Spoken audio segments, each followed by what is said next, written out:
बरसों से इंतजार कर रहे हैं, उनकी मुश्किलें भी दूर की जाएगी। राज्य सरकार में जो कर्मचारी कॉन्ट्रैक्ट पर है, सभी की स्किल और ज्यादा बढ़े, वो और अच्छी तरह से बंगाल के विकास में योगदान कर सके, इस पर भी बहुत जोर दिया जाएगा। राज्य सरकार के जो बाकी कर्मचारी हैं, उन्हें भी ममता सरकार द्वारा अनेक सुविधाओं और मानदेयों से वंचित रखा गया है।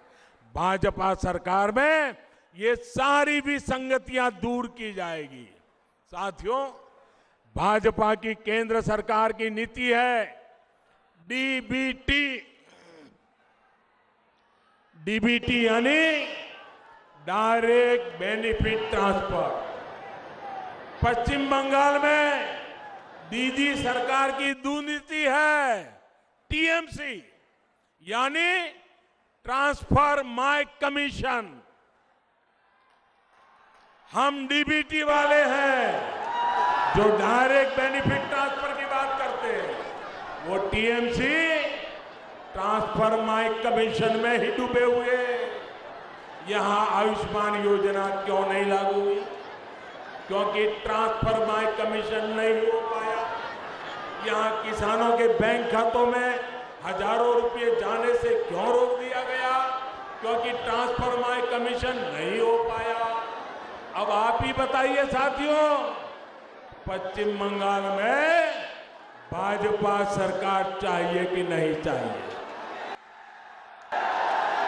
पश्चिम बंगाल का विकास चाहिए कि नहीं चाहिए? पश्चिम बंगाल के नौजवानों का भविष्य चाहिए कि नहीं चाहिए? पश्चिम बंगाल के आदिवासियों का हक मिलना चाहिए कि नहीं मिलना चाहिए? पश्चिम बंगाल की माताओं बहनों को सम्मान मिलना चाहिए कि नहीं मिलना चाहिए?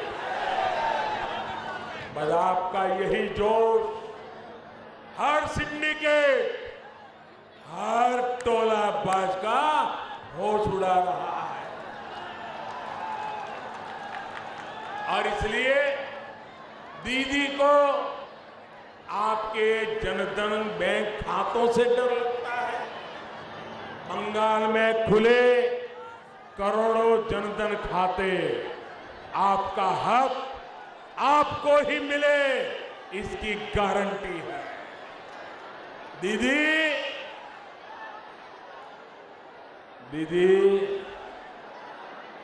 दीदी चांद चोरीर खेला चलते थाको, आमरा चाहिए खेला शेष हो।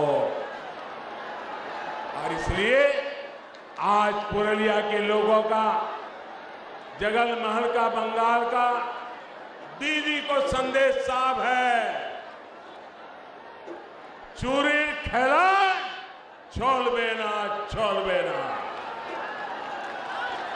मेरे साथ बोलिए, चूरी खेला छोलबे ना, छोलबे ना। चूरी खेला, चूरी खेला, चूरी खेला। अरे दोनों हाथ ऊपर करके पूरी ताकत से बोलिए, चूरी खेला, चूरी खेला। साथियों, आपकी एक गर्जना बताती है कि दीदी सरकार जाने का काउंटडाउन शुरू हो चुका है। अब बंगाल के भ्रष्टाचार से, कुशासन से मुक्त होने का समय आ गया है। क्या हालत बना दी है दीदी ने बंगाल की। क्राइम है, क्रिमिनल है, लेकिन जेल में नहीं है। माफिया है, घुसपैठिए हैं, लेकिन खुलेआम घूम रहे हैं। सिंडिकेट है, स्कैम है, लेकिन कार्रवाई नहीं होती है। साथियों, आज मुझे वो परिवार आशीर्वाद देने आए हैं जिन्होंने दीदी के अत्याचारों को सहा है। किसी ने अपने को खोया है, परिवार के लोग शहीद हो गए हैं। ये पुरलिया के वो परिवार है जिन्हें दीदी के विरोध की सजा दी गई, फांसी पर लटका दिया गया। इनके परिवार के नौजवानों को फांसी पर लटका दिया गया, गोलियां मार करके निर्ममता से हत्या कर दी गई। खुलेआम ये धमकी दी गई कि बीजेपी का साथ दोगे तो यही होगा।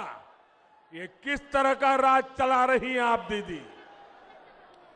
अभी कल रात ही 24 उत्तर परगना में कई जगहों पर बमबाजी हुई है, बम फेंके गए हैं, बीजेपी कार्यकर्ताओं को निशाना बनाया गया है। ये स्थिति ठीक नहीं है। ये बदले की, ये हिंसा, ये अत्याचार, ये माफिया राज और नहीं चलेगा।